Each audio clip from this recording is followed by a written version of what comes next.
कौन बोला?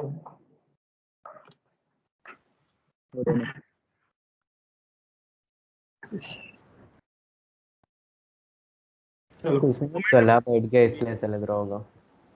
अच्छा कोई बात नहीं, चलो moment of inertia of a uniform hollow cone, ये चल रहा था हमारा लास्ट में।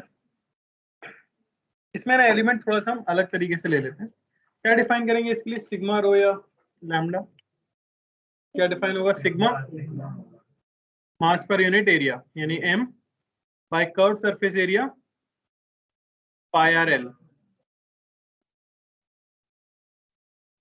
है कि नहीं?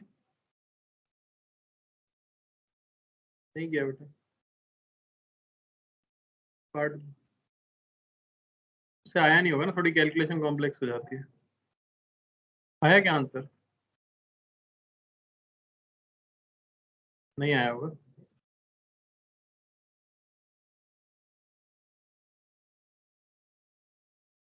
नहीं सॉल्व किया है कि नहीं किया?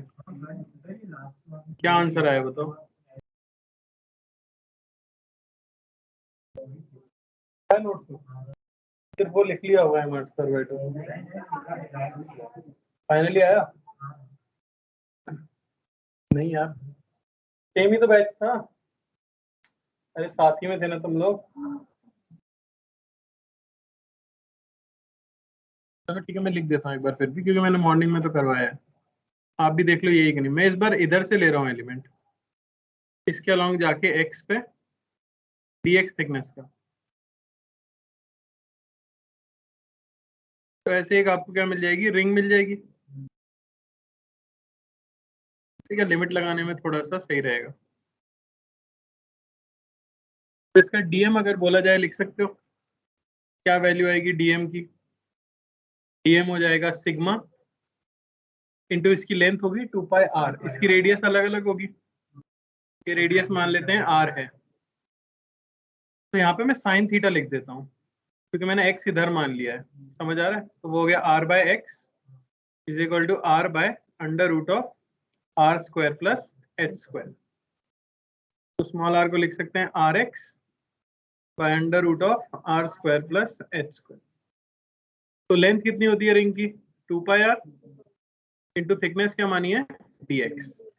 छोटा सा मोमेंट ऑफ इनर्शिया डी आई, क्या आएगा रिंग का? रिंग का गंदी हालत थोड़ी होगा, मॉर्निंग वाले तो रट के बैठे थे। रिंग का मोमेंट ऑफ इनर्शिया नहीं पता? बताओ भाई, क्या नाम है तुम्हारा? तुमसे पूछ रहा हूँ, लाल टी शर्ट, तुम्हारा नाम क्या है? शुभम? याद नहीं है? एम आर स्क्वायर होगा। आई क्या आ जाएगा? Integration of d I, integration of d m यानी कि सिग्मा, जो कि हो गया m upon pi r under root of r square plus h square हुआ सिग्मा इंटू 2 पाई, आर की वैल्यू हो गई r x by under root of r square plus h square. तो आर स्क्वायर हो गया r square x square by r square plus x square dx। x कहां से कहां वेरी करेगा?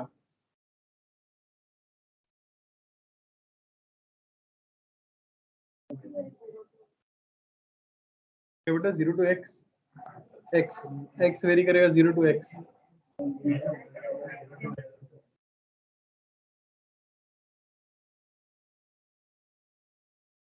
हाँ हो गया भाई। कितनी क्लास हो चुकी तुम्हारी? 2 हो गई की क्लास? तीसरी है? ठीक है। आई की वैल्यू हमें देखो क्या मिलेगी, बाहर क्या आ गया? 2 पाई बाहर आ गया, m बाहर आ गया, आर क्यूब बाहर आ गया, नीचे से पाई आर बाहर आ गया, r square plus h square का होल स्क्वायर नीचे बाहर आ गया, इंटीग्रेशन में बचा आपके पास एक्स क्यूब dx, 0 से लेके under root of r square plus h square. यहाँ से आई की वैल्यू आपको मिल जाएगी एम आर स्क्वायर बाई 2। समझ आया? हम ये भी लिख सकते हैं can be assumed, can be compressed into a disc.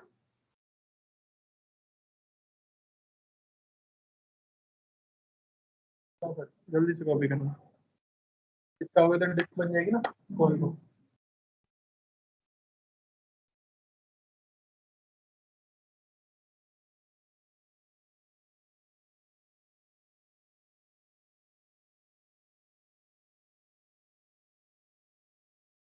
पूरा नाम क्या है? शुभम। मार्क्स कितने आए थे तुम्हारे लास्ट टेस्ट में? दिया नहीं था उससे पिछले वाले में?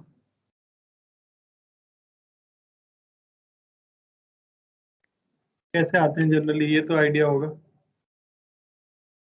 अच्छे बुरे एवरेज।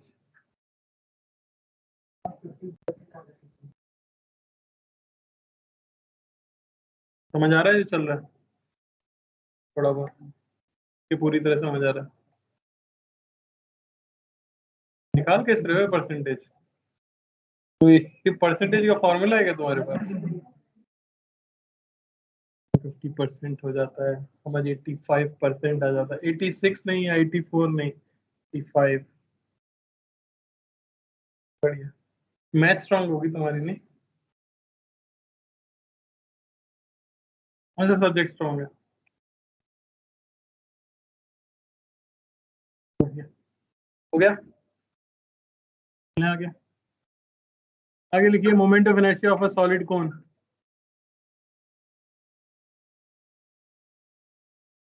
ऑफ अ सॉलिड कोन, क्या एलिमेंट लिया जाए भाइयों? नहीं, वो तो डेंसिटी हो गई। एलिमेंट क्या ले लेंगे? बहुत बढ़िया। डिस्क।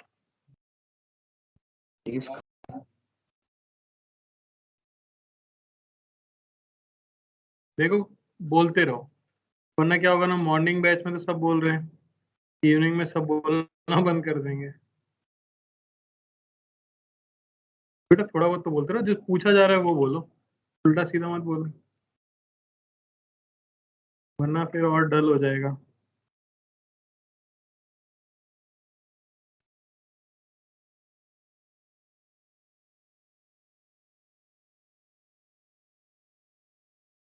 ये देखिए, तो डिस्क में ले लेता हूं इस तरह से, ऊपर से नीचे आ जाता हूं, मान लो किसी डिस्टेंस y पे जाके ये डिस्क ले ली dy थिकनेस की। हाँ,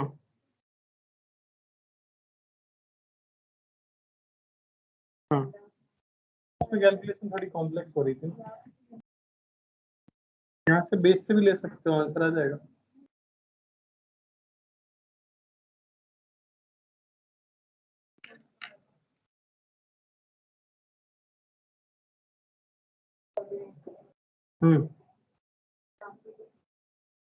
बेस से मोमेंट ऑफ इनर्शिया।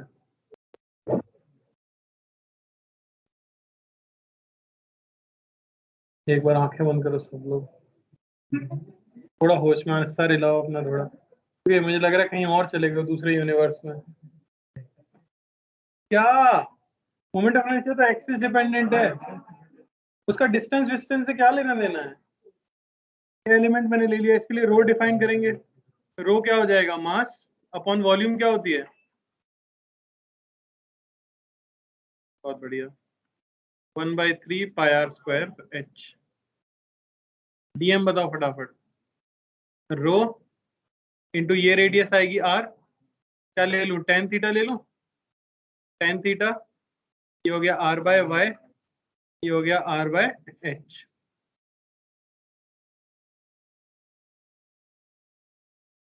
तो स्मॉल आर की वैल्यू आ गई r y by H.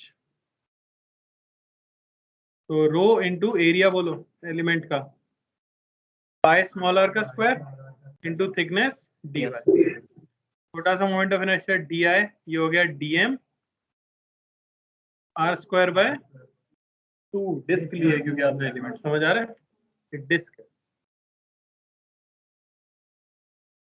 Result एकदम बाय हार्ट कर लेना है, ठीक है?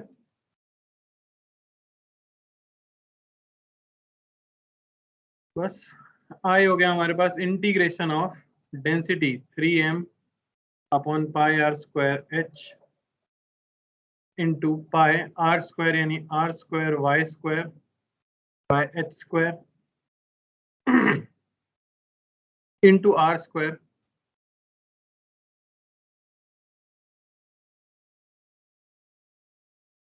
Into D Y upon 2।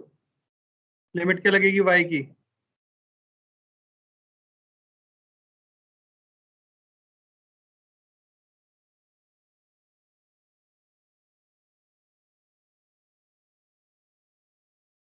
Result आ जाएगा 3/10 mr स्क्वायर।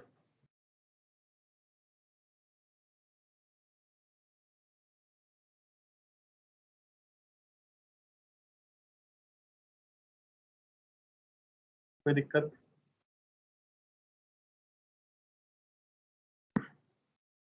y की पावर 5 आएगा, y की पावर 4 आया ना अंदर। इंटीग्रेशन y की पावर 5/5 तो h की पावर 5 हो जाएगा वो। नीचे देखो h की पावर 5 है, कट जाएगा, h गायब हो जाएगा। मैंने डायरेक्ट लिख दिया, टाइम ना वेस्ट हो। चले आगे, फटाफट कॉपी कर।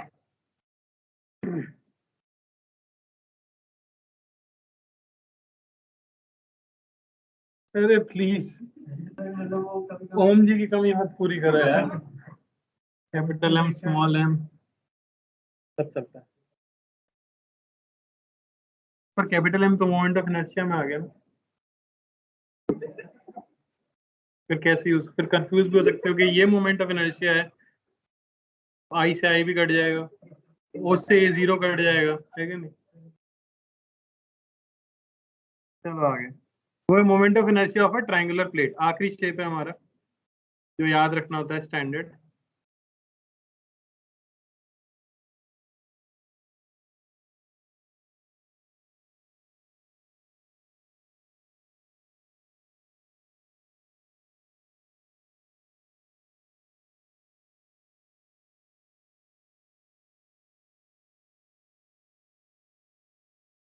तो इस बार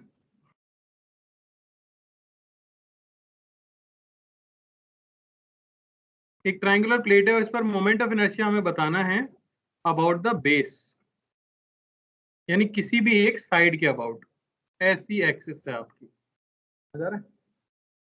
तो उस एक्सिस से जो वर्टेक्स होगा, तीसरा वर्टेक्स होगा, ऑब्वियसली जो एक्सिस होगी किन्हीं दो वर्टेक्स से पास कर रही होगी, और तीसरा वर्टेक्स जो होगा जिसकी दूरी को हम क्या कह सकते हैं, हाइट कह सकते हैं कि नहीं?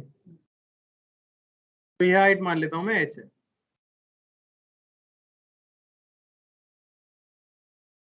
इसका मोमेंट ऑफ इनर्शिया हमें बताना है। क्या एलिमेंट लूंगा मैं, पहले तो ये बताओ।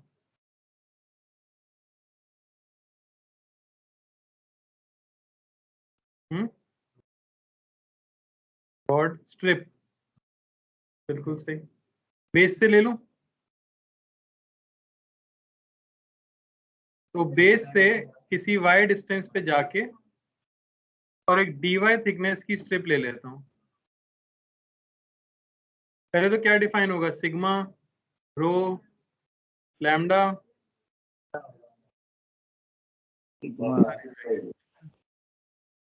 Sigma m upon area. Height h है, इसे मैं कह देता हूँ r, और r बेस है मान लो। एरिया क्या होगा, r इंटू एच, समझ आया? Half into base into height, 2r cut गया ना।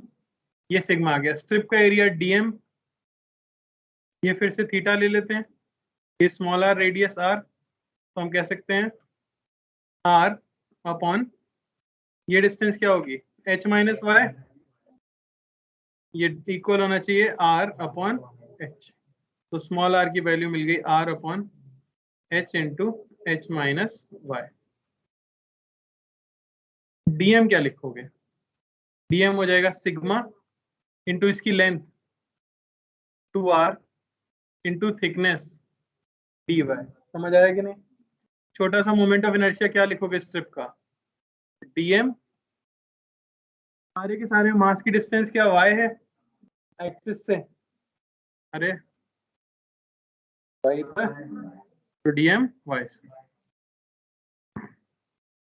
आया हो जाएगा integration of sigma 2r y square d y vary करेगा 0 से लेके h तक। आई की वैल्यू हमारे पास आती है mh²/6।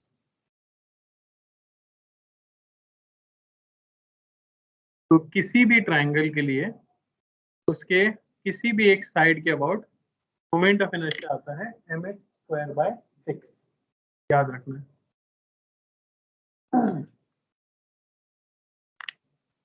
कोई दिक्कत? बढ़े आगे। तो स्टैंडर्ड से ही है, एक बार रिवाइज कर लेते हैं, देखते हैं कितने लोगों को याद है। बोलो भाई रिंका, लाल टी शर्ट।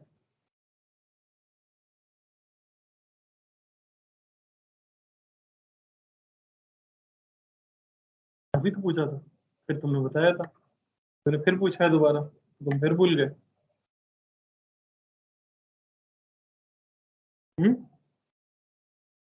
चोट लगी क्या सर में? अभी तो बताया था रिंका mr²। डिस्क का तुम्हें नहीं पता होगा, तुम बताओ। mr²/2। उसके बाद हमने क्या देखा था? Hollow cylinder. बोलो बेटा, कब याद करोगे? तो mr²। Solid cylinder mr²/2। Hollow sphere 2/3 mr²। Solid cylinder 2/5 mr²। Hollow cone mr²/2। Solid cone 3/10 mr²। Triangular mh²/6। Rectangular plate rod के लिए एच के अबाउट ml²/3। सेंटर के अबाउट ml²/12। ये नहीं आएगा ना तो अगला जो टॉपिक है कुछ समझ नहीं आने वाला, मैं गारंटी नहीं ले रहा। मैंने कहा था रट लेना, रटने का मतलब समझते हो? याद करना एक होता है, एक रटना होता है। बचपन में रटते थे ना, ठीक है? डेरिवेशन याद रहे ना रहे, रिजल्ट याद रहना चाहिए। चलो, तो ये है स्टैंडर्ड जो कि हम याद रखते हैं, पर कभी भी ये डायरेक्टली अप्लाई बहुत रेयरली होते हैं। अब क्या होगा कि हमने हमेशा ऐसी एक्सिस चूज की है सारे क्वेश्चंस में जनरली जो कि सेंटर ऑफ मास से पास कर रही हो, और मान लो कि वो हमारी नोन ऑब्जेक्ट है और वो रोटेट उस एक्सिस के अबाउट नहीं कर रही जिसके अबाउट आपको मोमेंट ऑफ इनर्शिया याद कराया गया। तो कोई जनरल एक्सिस के अबाउट भी मोमेंट ऑफ इनर्शिया निकाला जा सकता है किसी ऑब्जेक्ट का। उसके लिए दो थ्योरम होती है, पहली होती है परपेंडिकुलर एक्सिस थ्योरम और दूसरी होती है पैरेलल एक्सिस थ्योरम। इनको अप्लाई तभी कर पाओगे जब ये स्टैंडर्ड रिजल्ट आपको याद होंगे। समझ आया? तो लिख लीजिए सबसे पहली perpendicular axis theorem.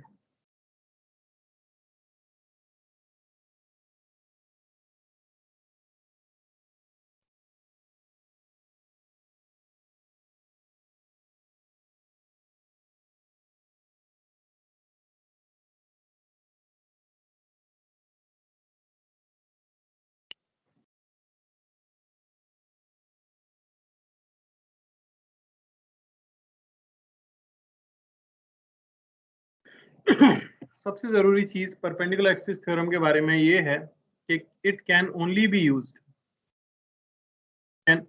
Used for 2D, या इन्हें कहते हैं लेमिनार, या हम कहते हैं प्लेनर ऑब्जेक्ट्स। कैसी ऑब्जेक्ट के लिए ये थ्योरम यूज की जा सकती है? सिर्फ 2D ऑब्जेक्ट्स। 3D ऑब्जेक्ट है तो ये यूज नहीं होगी।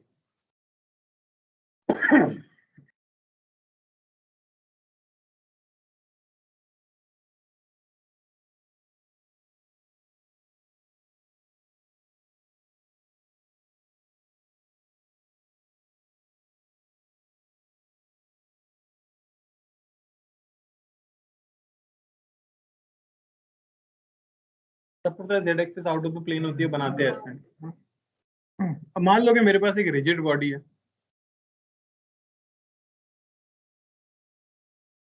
कुछ इस तरह से, क्योंकि हम इस थ्योरम को डिराइव कर रहे हैं ऑब्वियसली ऑब्जेक्ट कैसी है? 2D है। हम मान लेते हैं कि object is in XY plane. आपके ऑब्जेक्ट XY प्लेन में है। इस ऑब्जेक्ट का मास आपको दिया गया है m, इसके ऊपर मैं एक एलिमेंट चूज करता हूं डीएम, जिसका कोऑर्डिनेट आपको बताया गया है x, y। समझ आया? अगर आपसे पूछा जाए बनाना मत, अभी देख लो पहले।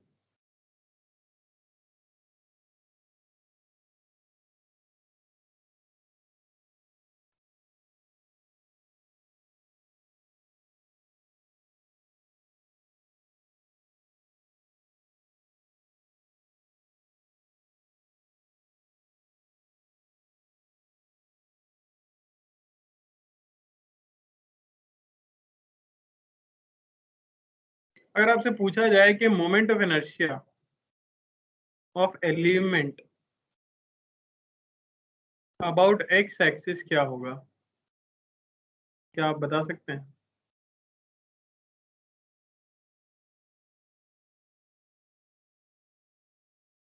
मजाक नहीं कर रहा हूँ, मॉर्निंग में हर एक बच्चे ने बोला था एक साथ। सर इसका कारण सेंटर ऑफ मास का जो होगा वही होगा। नहीं भाई, बिल्कुल नहीं, हो ही नहीं सकता। ये भी एक बढ़िया जवाब है। देखिए, आपको डीएम मास दिख रहा है, एक्स एक्सिस दिख रही है, क्या ये डिस्टेंस बता सकते हो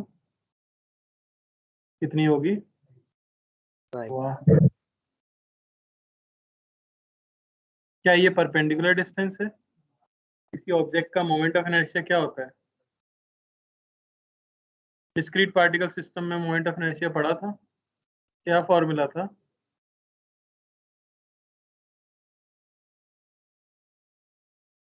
अरे समझ आया, डीएम वाई स्क्वायर। तो moment of inertia of object पूछा जाए अगर अबाउट एक्स एक्सिस, इसे मैं कह देता हूं आई एक्स, तो वो हो जाएगा इंटीग्रेशन डीएम वाई स्क्वायर। अरे हो जाएगा कि नहीं? सिमिलरली अगर मैं आपसे पूछता कि moment of inertia of element about y axis, क्या वो डीएम एक्स स्क्वायर हो जाता? क्योंकि वाई एक्सिस से जो डिस्टेंस होगी वही तो एक्स कोऑर्डिनेट होगी। बढ़िया बात है। तो पूरी ऑब्जेक्ट के लिए अगर पूछा जाए अबाउट वाई एक्सिस, जैसे मैं आई वाई लिख रहा हूँ, क्या उसे integration of dm x square लिख सकते हैं? बोलिए। अब ये जो डीएम मास है, इसकी डिस्टेंस जेड एक्सिस से कितनी है?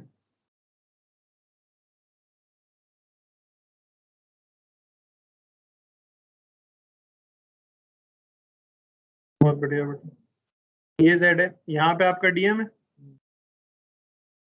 ये आपने कहा कि वाई है, ये आपने कहा कि एक्स है, तो ऑब्वियसली ये क्या है? Under root of x square plus y square. तो आई अबाउट जेड अगर बोला जाए, moment of inertia of object about z axis अगर मैं कहूं, तो क्या मैं कह सकता हूं कि आई जेड ये होगा integration of dm into under root of x square plus y square का होल स्क्वायर। यानी आई जेड को क्या मैं लिख सकता हूं? Integration of dm x square plus integration of dm y square, और आपको मिलता है I z is equal to I x I y. तो इसे कहते हैं परपेंडिकुलर एक्सिस थ्योरम। तो समझ आया? यानी अगर आपको दो एक्सिस के अबाउट मोमेंट ऑफ इनर्शिया पता है, आप एक तीसरी एक्सिस के अबाउट मोमेंट ऑफ इनर्शिया बता सकते हो दोनों के एडिशन से। याद क्या रखना है, जनरल स्टेटमेंट क्या है? वो ये है कि मान लो कि हमारे पास एक ऑब्जेक्ट है, ठीक है ना, और इसके प्लेन में अगर आपको दो एक्सिस दी गई हैं कहीं से भी पास होती हुई, क्योंकि ऑब्जेक्ट प्लेनर है, ये बहुत जरूरी चीज थी। कैसी होनी चाहिए ऑब्जेक्ट? प्लेनर। इसके प्लेन में कोई दो एक्सिस हैं जो कि एक दूसरे से परपेंडिकुलर हैं, और उनके अबाउट मोमेंट ऑफ इनर्शिया आपको पता है I1 और I2। तो आप इनके इंटरसेक्शन से पास होने वाली एक्सिस जो कि इस ऑब्जेक्ट के प्लेन से परपेंडिकुलर हो, उसके अबाउट मोमेंट ऑफ इनर्शिया बता सकते हो। जो परपेंडिकुलर वाली एक्सिस के अबाउट मोमेंट ऑफ इनर्शिया होगा वो इन दोनों का समेशन होगा।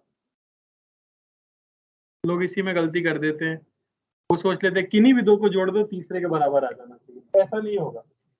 याद क्या रखना है आपको, I1 और I2 ये दोनों किन के अबाउट है, अबाउट एक्सिस, जरूरी नहीं एक्स और वाई, कोई भी जनरल दो, about any two axis in plane of object and perpendicular to each other. समझ आया? कंडीशन सिर्फ एक है कि ये दोनों एक्सिस ऑब्जेक्ट के प्लेन में होनी चाहिए और एक दूसरे से 90 डिग्री बना रही होनी चाहिए। और ये I3 ये होगा about axis passing intersection point of I1 and I2। समझ आ रहा है? And perpendicular to the plane.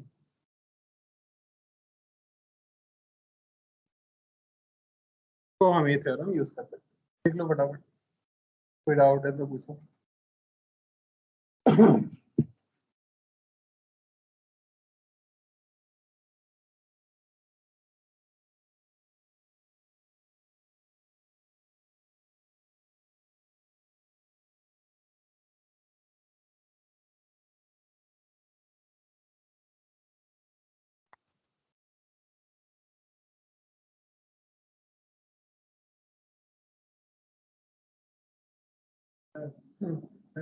ऐसा assume करते हैं कि जो I1 I2 I3 है साथ में रोटेट हो रही है, तीनों एक्सिस के अबाउट कैसे रोटेट होगी? वो x एक्सिस से हम ऐसे घूम रहे हैं, y एक्सिस से हम ऐसे घूम रहे हैं, तो z में कैसे एक्स के अबाउट ऐसे घूम रहा है, वाई के अबाउट ऐसे घूमने लग गया साथ साथ, और जेड के अबाउट ऐसे घूमने लग गया। ऐसे और तीनों घुमा रहे हो ना तुम। पहली बात तो प्रॉब्लम ही बहुत कॉम्प्लेक्स है, पर घूम जाएगा। ये एक्स एक्सिस के अबाउट घूम गया और इसको वाई एक्सिस के अबाउट भी घुमाते रहो, और जेड एक्सिस के अबाउट भी घुमाना है तो ऐसे कर दो।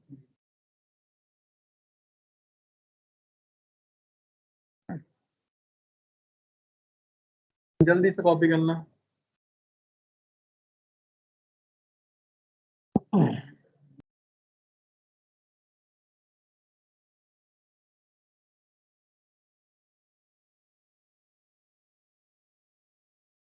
मैंने कहा था चैप्टर में बहुत कुछ याद रखना पड़ेगा, तभी आसान लगेगा। चैप्टर भी 5% भी नहीं हुआ है, चैप्टर शुरू ही नहीं हुआ है। मैंने कहा था जब तक मोमेंट ऑफ इनर्शिया और टॉर्क नहीं सीखेंगे शुरू ही नहीं होगा।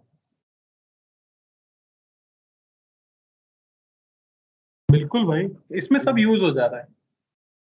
जो कुछ पढ़ा है ना तुमने आज तक मैकेनिक्स, वो सब इस चैप्टर में यूज होगी।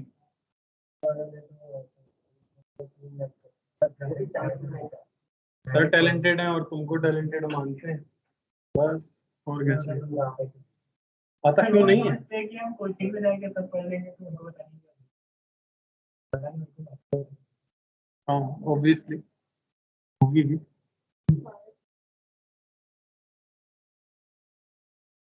क्यों नहीं होगी? तो बेचारे B.Ed करते हैं, MSc करते हैं, हम B.Tech करते हैं, इंजीनियर हो गए, हम पढ़ा रहे हैं, उनकी नौकरी खा गए, दुख तो हो गए। चले तो फटाफट लिखो, नीचे भी है।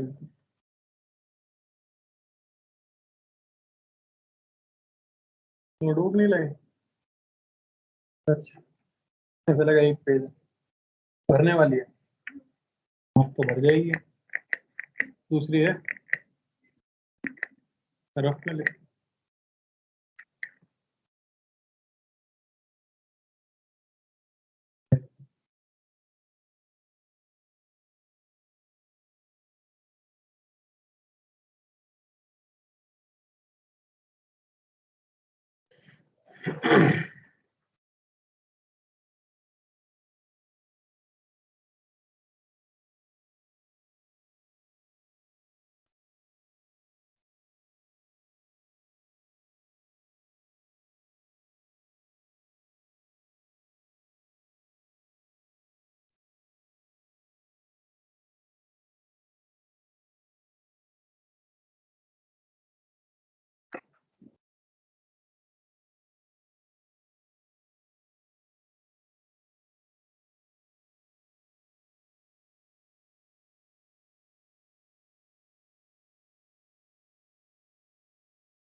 अगली चीज है moment of inertia of a ring and disc about their diameter.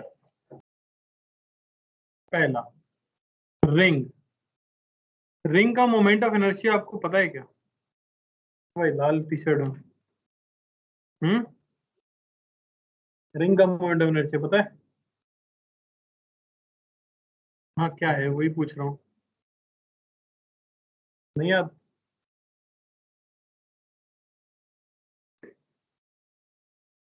ऐसा कैसे हो सकता है यार?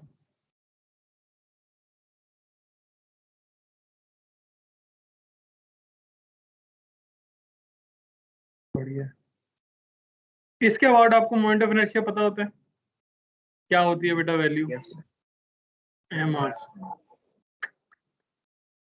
बिल्कुल सही। हमें निकालना है डायमीटर के अबाउट। डायमीटर यानी कि कौन सी एक्सिस है बेटा? कोई सी भी ले सकते हो ना, डायमीटर तो कहीं भी आ जाएगा। ये मान लो इसके अबाउट मुझे मोमेंट ऑफ इनर्शिया बताना है, उसको मैं कह देता हूँ आई। कैसे बताएंगे? अगर मैं एक और एक्सिस लूं जो इस सर्कल के प्लेन में हो और इस वाले डायमीटर से परपेंडिकुलर हो, उसके अबाउट मोमेंट ऑफ इनर्शिया क्या होगा, ये बता सकते हो क्या? क्या वो भी आई ही होगा या कुछ और होगा? दोनों डायमीटर है, कोई सा भी डायमीटर हो, मोमेंट ऑफ इनर्शिया तो सेम ही होने वाला है। तो इनके इंटरसेक्शन से पास होने वाली एक्सिस, उसके about moment of inertia I1 आपको पता है। समझ आ रहा है? तो आप कह सकते हो कि I प्लस आई ये होना चाहिए I1 यानी कि एम आर स्क्वायर। आई की वैल्यू आपको क्या मिली? डायमीटर के about m r square by 2, जो कि डिस्क का होता है, पर किस एक्सिस के अबाउट? प्लेन से परपेंडिकुलर वाले एक्सिस के अबाउट। ये भी लोग याद रखते हैं डायरेक्टली। तो ध्यान देना है कि एक्सिस है कैसी, सेंटर ऑफ मास से पास कर रही है, पर प्लेन में है या प्लेन के परपेंडिकुलर है। याद रखना। डरते क्यों हैं याद रखने से? अपने आप याद हो जाएगा, इतनी बार यूज होगा ना चैप्टर में, अपने आप याद हो जाएगा। तुम मत करो कोशिश याद करने की, अपने आप हो जाएगा, ठीक है? हाँ, तो बताइए डिस्क का क्या आएगा?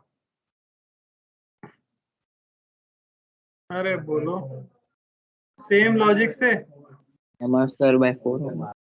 बिल्कुल सही, उसका मतलब एम आर स्क्वायर बाय 4 आधा हो जाता है मतलब।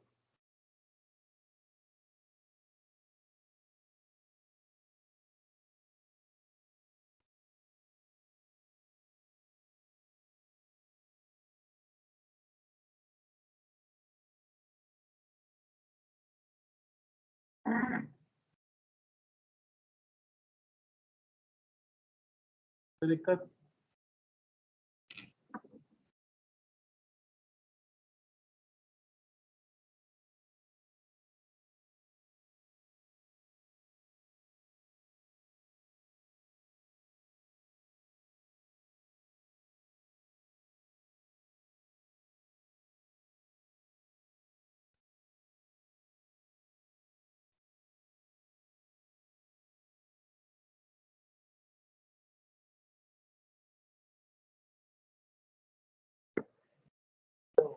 देख कर सही पढ़ा रहे हैं कि नहीं?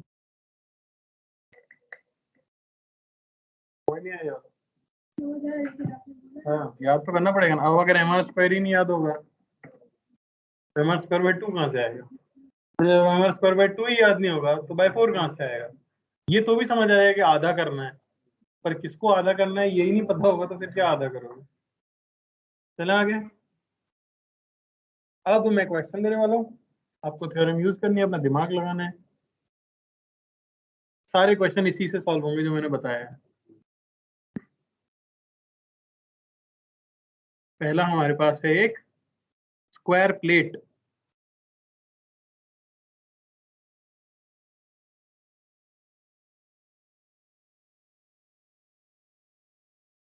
मास इसका m है, साइड लेंथ l है, ये 90 डिग्री है, और आपको बताना है अबाउट सेंटर।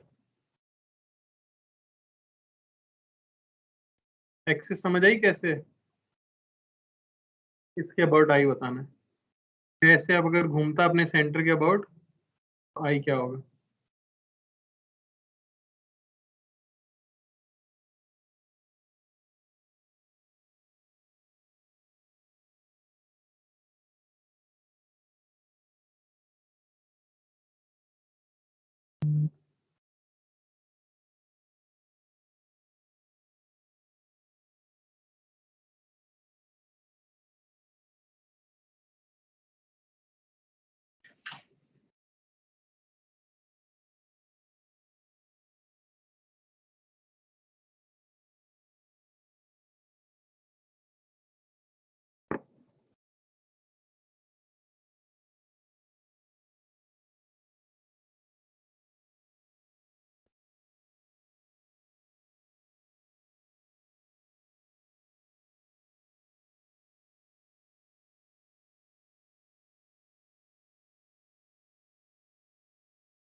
ये नहीं था, बिल्कुल सही।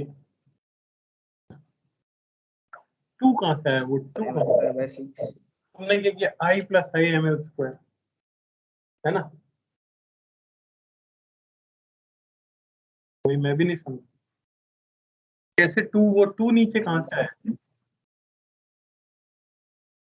इससे मुझे डायमीटर के वो डायगोनल के अबाउट बताना। सेम डायग्राम है, बस डायगोनल के about. M L square by 6 आएगा। सेकंड का बता रहे हो, फर्स्ट का? यस सर, यस सर, मतलब सेकंड का है कि फर्स्ट का है? फर्स्ट फर्स्ट का का आंसर एम स्क्वायर बाय 6 बिल्कुल सही है।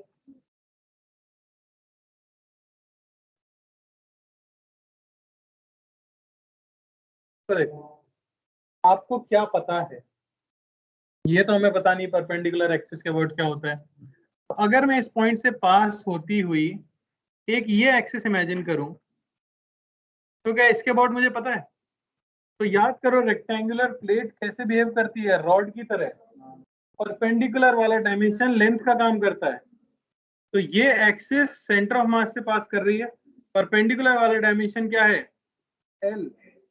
तो centre of mass of rod क्या होता है formula? M L square by 12। 12। अरे समझ आया? सिमिलरली मैं ऐसी एक और एक्सिस लेता जो कि इनके इंटरसेक्शन से पास हो रही हो पर इससे परपेंडिकुलर हो, क्या इसके अबाउट भी सेम आता भाई?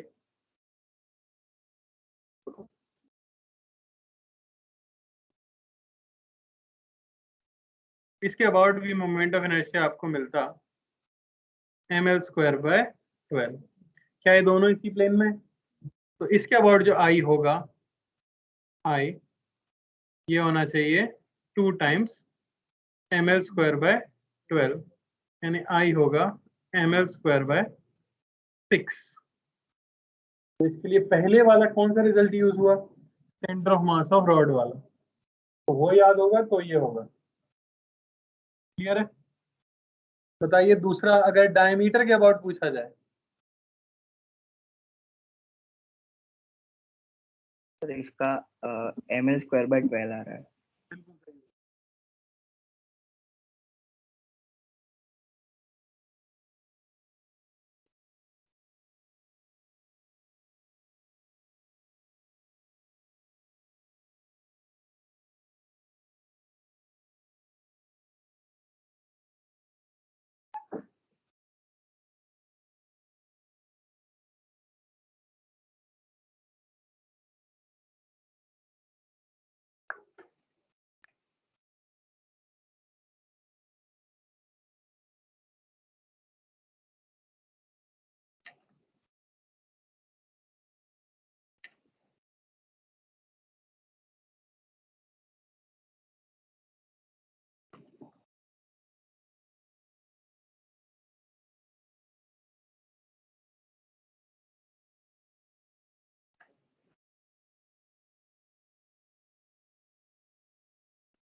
आया दूसरा?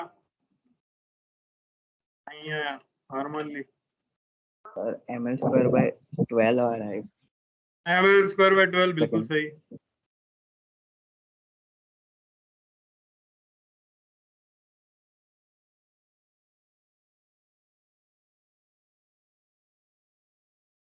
देखो भाई, क्या आपको इसके अबाउट पता है? इसे I1 कह देता हूँ। क्या आपको I1 पता है? अरे अभी तो निकाला, ml स्क्वायर बाय 6। अब आपको डायगोनल के अबाउट चाहिए। अच्छी बात क्या है कि स्क्वायर के डायगोनल ना 90 डिग्री पे इंटरसेक्ट होते हैं। तो अगर मैं एक और डायगोनल ले लूं तो उसके अबाउट कितना आएगा बोलो? अरे सेम ही तो आएगा, क्योंकि डायगोनल तो डायगोनल होता है। इसके अबाउट भी हमें क्या मिलने वाला है? आई ही मिलने वाला है। तो मैं ये कह सकता हूँ कि आई प्लस आई ये होना चाहिए ml स्क्वायर बाय 6, या आई की वैल्यू क्या मिल जाएगी? कोई कष्ट?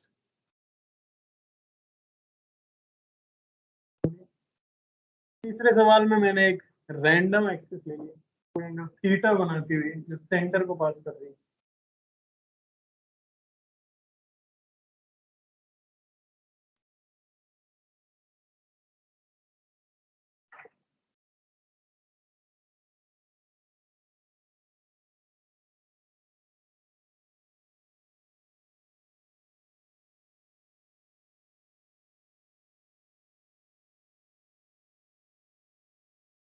क्या आएगा?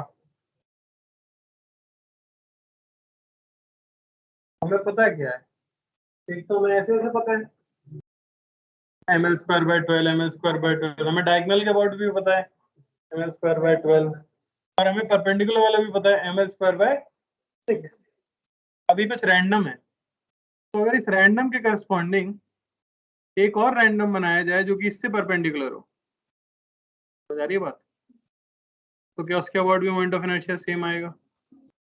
ये स्क्वायर की खासियत होती है, क्वालिटी है स्क्वायर की। इसके अबाउट अगर आई है तो इसके भी अबाउट क्या रहा होगा? आई। तो आप लिख सकते हो 2i, ये होना चाहिए ml स्क्वायर बाय 6, या आई की वैल्यू क्या आएगी? ml square by 12। अब सोच के देखो, जो आपका स्क्वायर था ln, इसके अबाउट कितना आया? ml square by 12। इसके अबाउट ml स्क्वायर बाय 12। इसके अबाउट 12 भी आया भाई। इसके अबाउट ml स्क्वायर बाय 12। ये रैंडम एक्सिस के अबाउट ml स्क्वायर बाय 12। यानी कि अगर आप कोई भी एक्सिस ड्रॉ करते हो एक स्क्वायर प्लेट के लिए जो उसके सेंटर से पास होती है और उसके प्लेन में है, तो आंसर ml स्क्वायर बाय 12 भी है। समझ आया?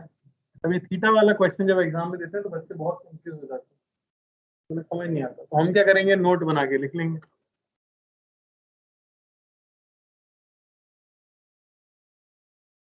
For a square plate, for a square plate जिसका मास m है, साइड लेंथ l है, moment of inertia about any axis in its plane and passing center of mass is ml square by 12।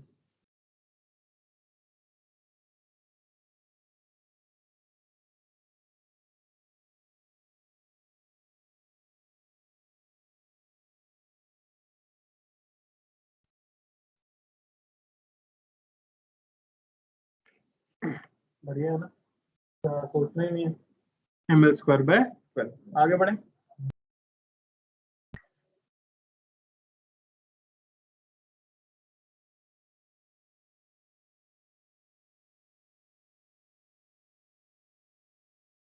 एक rectangle है, इसके about centre बताना है।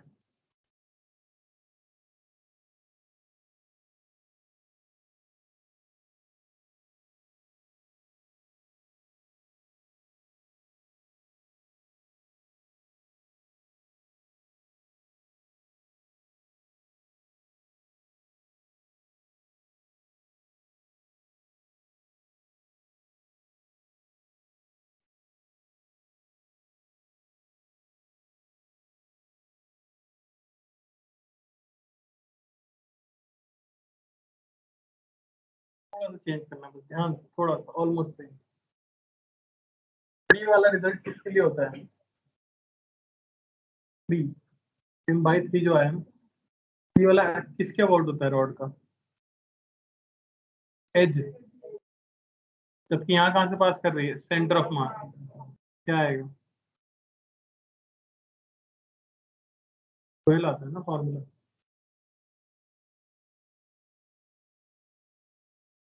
अब यही होता है रिजल्ट, अगर आपको बहुत अच्छे से याद होंगे तो ये सब हलवा है एकदम। ये देखो, ऐसी एक्सिस अगर ले लूं तो ये प्लेट किसकी तरह काम करेगी? रॉड की तरह। परपेंडिकुलर वाला डायमेंशन कौन सा है? m।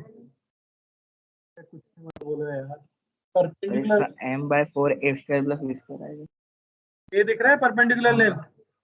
तो सेंटर ऑफ मास से पास होने वाली ए लेंथ की रॉड का क्या होता है? ma²/2।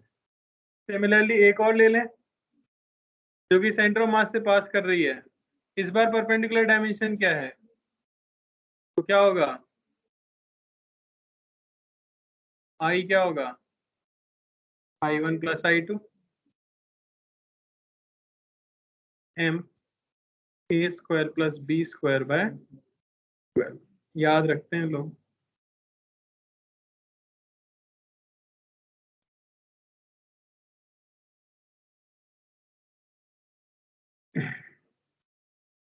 कोई दिक्कत?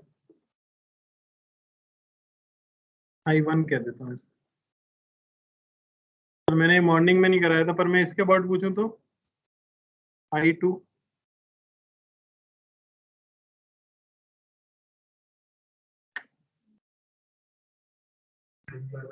बिल्कुल सही भाई, कॉमन सेंस लगाएंगे बारा कोई। क्या हो गया तुम लोगों का? भाई इसके अबाउट कितना आएगा? परपेंडिकुलर ma² + क्या है? b²। ए। तो रॉड का एज के अबाउट क्या होता है? ma²/3। और इसके अबाउट क्या आएगा? अरे समझ आ रहा है? mb²/3। और इन दोनों के इंटरसेक्शन से 90 डिग्री है। इनसे पास होने वाली एक्सिस I2 है, m/3 a² + b²।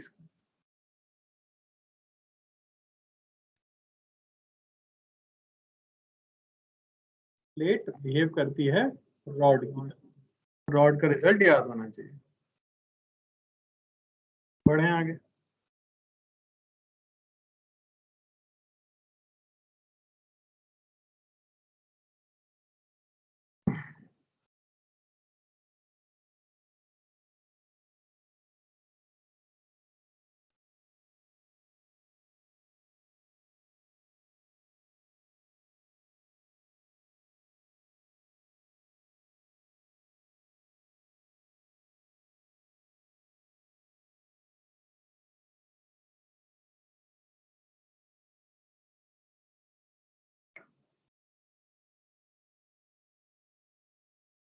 ये क्यूब है, मास m का, तो उसकी साइड लेंथ जो है वो है a।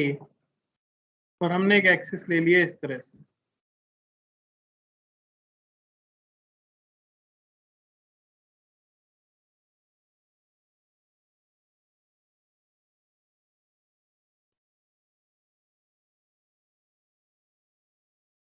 तो इसके अबाउट हमें बताना है मोमेंट ऑफ इनर्शिया। बोलिए।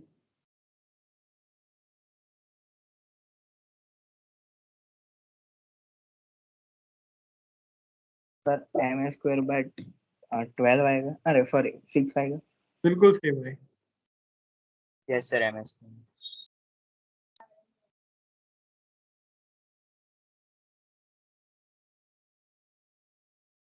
देखो पढ़ा मैं सेम चीज रहा हूँ, पर आप खुद महसूस करोगे अगर आपसे कोई आगे निकल रहा होगा, किसी को चमक रही होंगी चीजें, वो आपकी मेहनत और इंट्यूशन को होता है ना।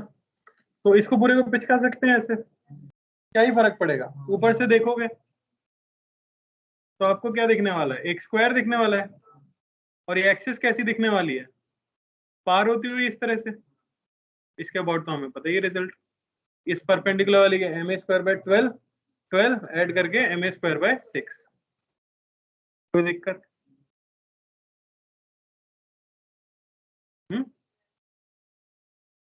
ग्रेविटेशन में पिचका दिया था।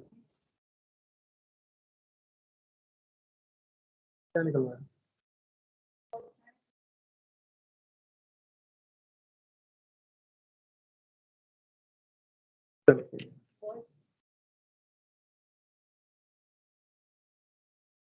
कम क्लास से मिलते होंगे ना।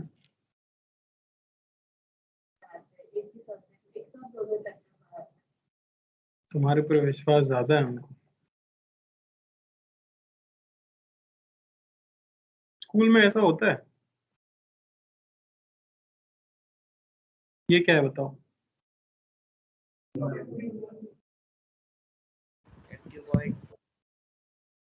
पिचका दोगे?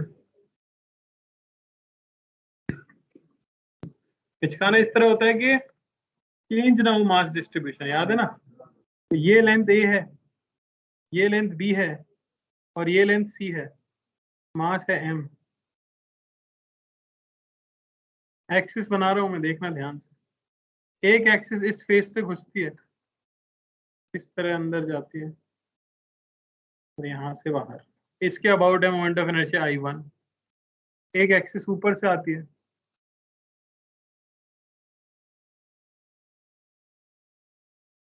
इसके अबाउट है I2। ये सेंटर से पास हो रही है, ठीक है ना? ये मेरा डायग्राम बहुत गंदा बना है ऐसे।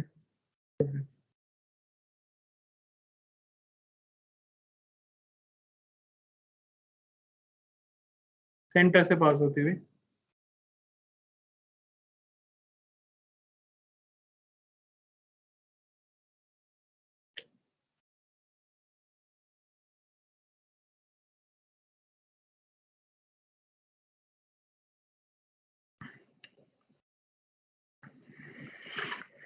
बोलो भाई, I1 और I2 की वैल्यू। कौन सा वाला बताया? I1।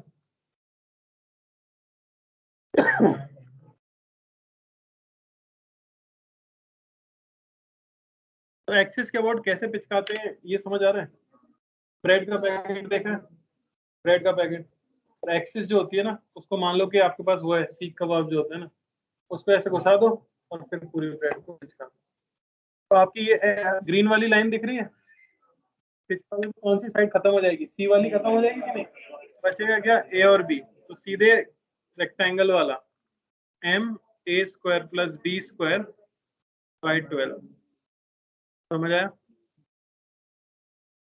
इसके अबाउट ऐसे पिचका देंगे तो बी गायब हो जाएगा, MA² + B²/12। ठीक है?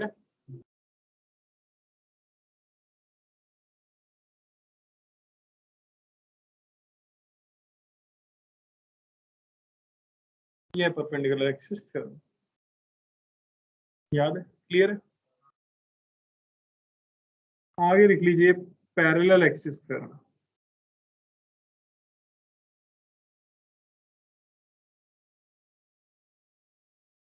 ये एक सवाल और करा दूं?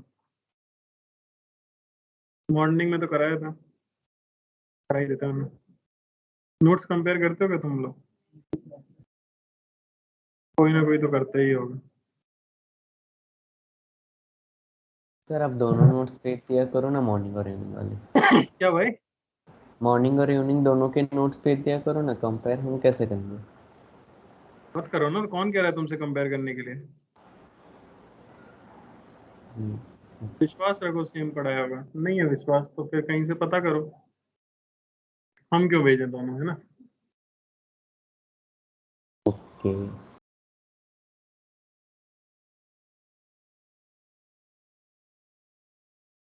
बताओ।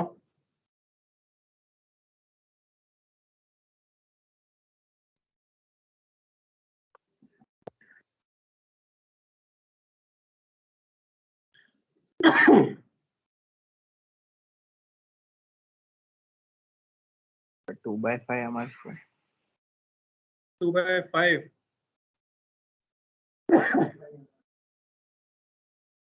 देखो इसके अबाउट क्या ये आता? सब क्लियर है तो 2/5 M²। इसके अबाउट, तो इसके अबाउट बोलिए। कोई बोल रहा है ऑनलाइन सही आंसर क्या होगा बेटा? अरे लेकिन सब में एक ही होगा ना, क्योंकि स्फीयर तो मतलब डायमीटर होता है। और पहली बार जो थ्योरम थी वो वैलिड थी ओनली फॉर 2D। हाँ 2D ऑब्जेक्ट, जबकि स्फीयर एक 3D ऑब्जेक्ट होता है। इसलिए पहली लाइन लिखाई थी, तुम्हें गलती करो, तुम्हें भी लोगों ने की थी। समझ आया? इसको पिचका के डिस्क नहीं बना सकते है ना स्फीयर को।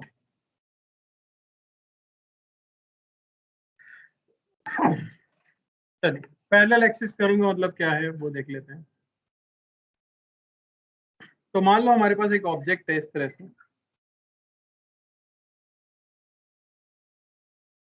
और कोई एक्सिस है जो कि उसके सेंटर ऑफ मास को पार करके जाती है।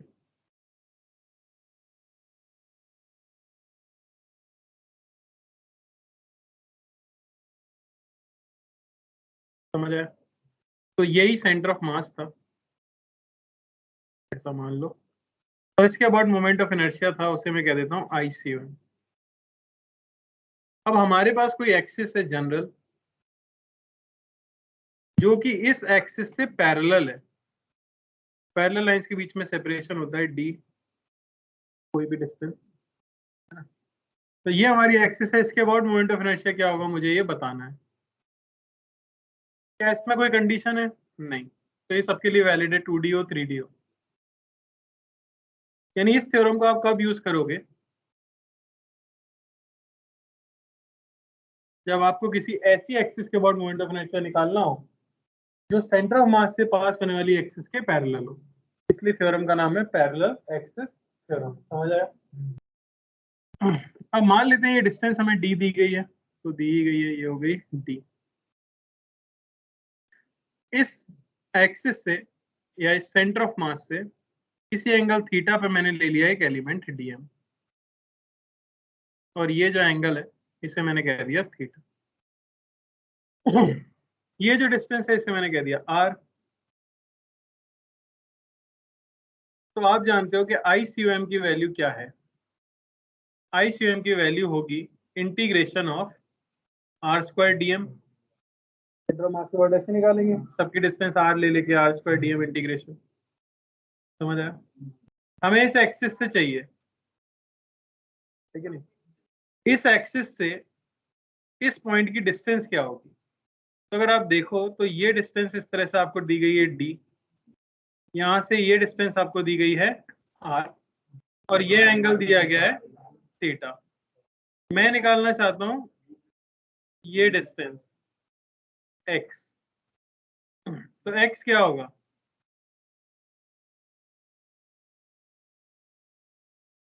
D² plus R² plus 2dr cos theta. Vector resultant याद आ रहा है?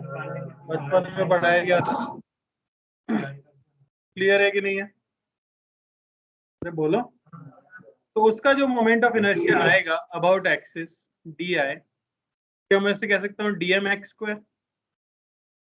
आएगा कि नहीं? तो I जो टोटल आएगा वो हो जाएगा इंटीग्रेशन ऑफ DMx², यानी कि इंटीग्रेशन ऑफ DM x² को हम लिख सकते हैं D² plus R² plus 2dr cos theta. समझ आ रहा है? इसे अगर आप सेपरेट करोगे तो I की वैल्यू आपको मिलेगी integration of DM into D² plus integration of DM into R² plus integration of DM into 2r d cos theta. समझ आया? D तो कांस्टेंट है, बाहर आ जाएगा। सारे DM मिलके क्या हो जाएंगे? मास मिलके M हो जाएंगे। तो ये हो गया हमारे पास क्या? MD² प्लस ये क्या लिखा हुआ है? ICOM। भाई ठीक है, एक ही बात नहीं है। MR² रिंग का होता है भाई, सेंटर मास के बाद उसका थोड़ी होता है। सेंटर मास के बाद MR², उसका भी MR² नहीं है। मान लो गलत बोल दिया, इतना क्यों बम्बा रहे हो? इसका कैसे हो जाएगा MR²? आजू का मोमेंट ऑफ इनर्शिया MR² होता है क्या भाई? रिंग का होता है। ये क्या लिखा है? तो ये लिखा गया है moment of mass of all elements with respect to centre of mass. आपको याद है सेंटर ऑफ मास था क्या? स्पेस में ढेर सारे मास डिस्ट्रीब्यूटेड होते हैं, तो मैंने एक टर्म यूज की थी मोमेंट ऑफ मास उस समय पर। मोमेंट ऑफ इनर्शिया नहीं, मोमेंट ऑफ मास। मैंने कहा भी था आगे चल के मोमेंट ऑफ इनर्शिया आएगा, किसी भी चीज का मोमेंट आएगा यानी रोटेशनल इफेक्ट। मोमेंट ऑफ मास का मतलब ये था कि ढेर सारे ऑब्जेक्ट्स अगर स्पेस में रखे गए तो उन सबको हटा के एक जगह पे अगर हम टोटल मास रखें तो वो पोजीशन क्या होनी चाहिए, और वहां से फॉर्मूला आया था RCOM is m1 r1 plus m2 r2 upon m1 plus m2 plus m3। समझ आ रहा है? तो मोमेंट होता है मास इनटू उसका पोजीशन। तो यहाँ पे आप देख सकते हो dm इंटू r, यानी आपको बतानी है जितने भी पॉइंट्स होंगे उन सभी के सेंटर ऑफ मास की डिस्टेंस सेंटर ऑफ मास कितनी होगी? 0। जितने भी ऑब्जेक्ट के पॉइंट्स हैं उन सभी के सेंटर ऑफ मास की डिस्टेंस सेंटर ऑफ मास से कितनी होगी? अरे सेंटर ऑफ मास से डिस्टेंस 0 ही होगी यार। कर्नाटक आ गया एकदम। समझ आया? तो अगर स्कूल में आप ये डिराइव करना चाह रहे हो तो उसके नीचे ये लिख देना आप, जो मैंने यहाँ पे लिख दिया है। ज्यादा दिमाग लगाने की तो जरूरत है नहीं, बच्चे इसी टर्म में कंफ्यूज हो जाते हैं। तो ये 0 हो जाती है। थ्योरम सिंपली हमारे पास ये आ जाती है, I is md square plus I about centre of मास। कुछ लोग इसे ऐसे याद रखते हैं कि किन्हीं भी दो एक्सिस आपको कोई भी दो रैंडम दे दें, एक के अबाउट पता हो दूसरे का निकालना हो तो लोग कर देते हैं I about this axis is I about this axis plus md square, बीच की सेपरेशन। काम करेगा वो? नहीं। यहाँ हमेशा जब भी आप ये थ्योरम यूज कर रहे हो तो दो में से एक एक्सिस कौन सी होनी चाहिए? जो सेंटर ऑफ मास से पास करे, और फिर आपको ये डिस्टेंस लेनी पड़ती है। समझ आया? तो ये है separation between the parallel axis, separation between parallel axis. Copy करते जाओ। और ये है अबाउट एक्सिस पासिंग COM।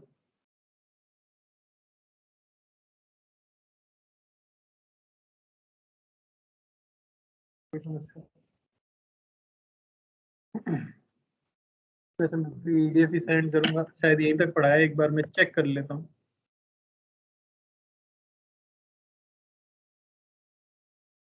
जी हाँ,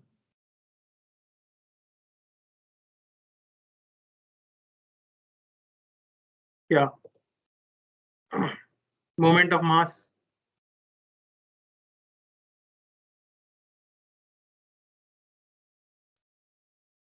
एक्स उस पॉइंट की डिस्टेंस है एक्सिस से। Vector resultant law a square plus b square plus 2ab cos theta.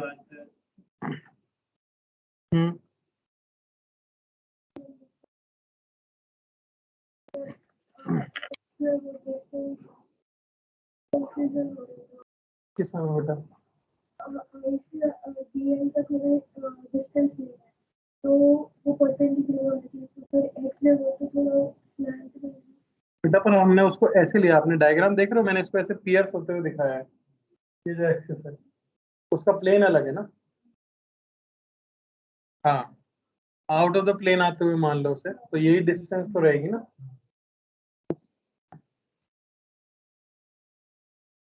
Moment of मास सिर्फ ये बताता है मास डिस्ट्रीब्यूशन के लिए। यहाँ देखो टर्म क्या बन रही है, टर्म बन रही है मास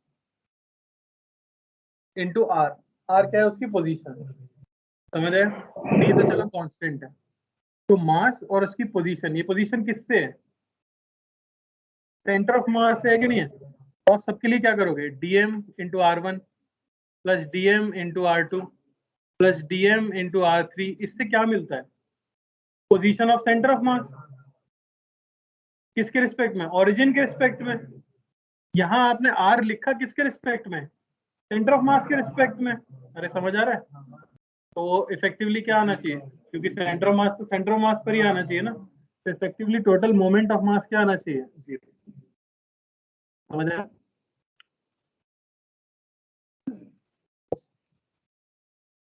अगली बार जब आप आओ नेक्स्ट क्लास में